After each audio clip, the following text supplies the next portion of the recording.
आप सभी को जय मसीह की। आज का वचन मत्ती रचित सुसमाचार उसका 8वां अध्याय उसका 8वां पद।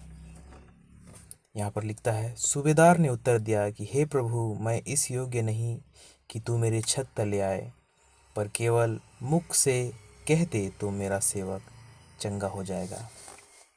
मेरे प्रियो, मत्ती के इस 8वें अध्याय में जब हम पढ़ते हैं तो प्रभु यीशु मसीह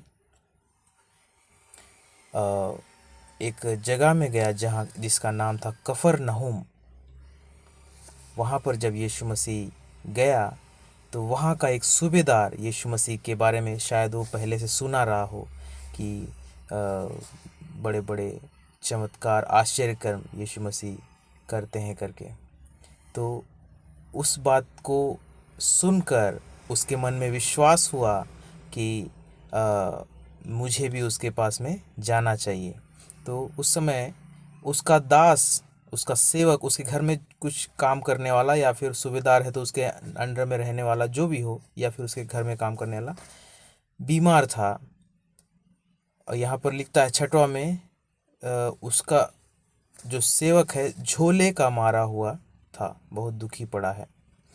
तो उसके उस तकलीफ़ के लिए वो सूबेदार यीशु मसीह के पास जाता है और कहता है कि 8वां पद जो हमने पढ़ा कि हे प्रभु, मैं इस योग्य नहीं कि तू मेरी छत तले आए, पर केवल मुख से कह दे तो मेरा सेवक चंगा हो जाएगा। मेरे प्रियो, वो सूबेदार जो है, हो सकता है उस समय वहाँ पर अच्छा पोस्ट रहा हो, अच्छा उसका धाक रहा हो उस जगह में, उस नगर में, कफरनहूम में। सब लोग हो सकता है उससे डरते रहे हों, लेकिन वो यीशु मसीह से आकर कहता है कि मैं इस लायक नहीं कि तू मेरे घर में आ सके, मेरी छत के नीचे आ सके, मैं बहुत छोटा हूँ। लेकिन मेरे प्रियो, अगली लाइन में उस सूबेदार का विश्वास हम देखते हैं। उसने कहा, पर केवल मुख से कह दे तो मेरा सेवक चंगा हो जाएगा। मेरे प्रियो, उसने कहा, आप आओ, इस लायक तो मैं नहीं हूँ, मेरा घर उतना अच्छा नहीं है, उसका कहने का आशय हम निकालेंगे तो हो सकता है वो वहाँ पर निचली जाति का हो। उस समय जाति पाति बहुत चलता था, है ना। तो हो सकता है निचली जाति का हो सकता है उसका घर अच्छा ना हो सकता है अपने आप को वो उतना पापी समझ रहा हो, जो भी हो सकता है। लेकिन यीशु मसीह कह रहा है, आप मेरे घर में आए, मैं इस लायक नहीं हूँ, लेकिन आप मुख से कह देंगे तो मेरा सेवक चंगा हो जाएगा। मेरे प्रियो, उस समय हम पूरा जो मत्ती का पुस्तक को पढ़ते हैं तो हम देखते हैं बहुत से लोग यीशु मसीह के विरोधी भी थे, यीशु मसीह को दुश्मन समझते थे, उससे चिढ़ते थे कि ये अपने आप को परमेश्वर का बेटा बताता, परमेश्वर का अपमान करता है, ऐसा सोचते थे।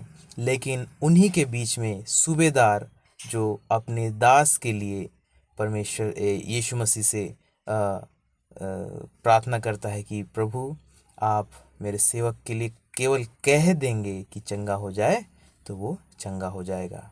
और इस पर प्रभु यीशु मसीह क्या कहते हैं, 10वां में हम पढ़ते हैं, यह सुनकर यीशु ने अचंभा किया और जो उसके पीछे आ रहे थे उनसे कहा, मैं तुमसे सच कहता हूँ कि मैंने इज़राइल में भी ऐसा विश्वास नहीं पाया।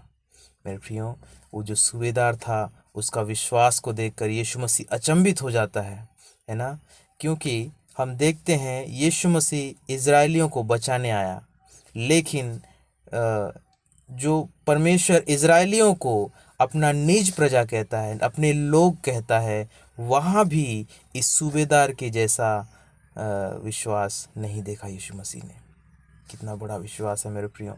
जहाँ जिस समय में यीशु मसीह का विरोध सदूकी फरीसी लोग, ये लोग करते थे, उसको बुरा बताते थे, ये धर्म के विरोध में है ऐसा बताते थे, लेकिन वहीं पे सूबेदार का इतना बड़ा विश्वास कि कहने मात्र से उसका दास चंगा हो जाए, इतना भारी विश्वास है ना। इसीलिए बताता है, तुम्हारा विश्वास अगर उस राई के दाने के बराबर भी क्यों ना हो, है ना, राई के दाने के बराबर भी होना चाहिए, तो तुम पहाड़ से कहोगे तो वो अपने स्थान से हट जाएगा। सच में मेरे प्रियो, हमें भी उस सूबेदार के बातों से, उस सूबेदार की जो बातें यहाँ लिखी है उस बातों से हमको सीख लेना चाहिए और हमें इतना ही भरोसा यीशु मसीह पर, परमेश्वर पर, वचन पर करना चाहिए। तभी हम सच्चे मसीही कहलाएंगे। आप सभी को जय मसीह की।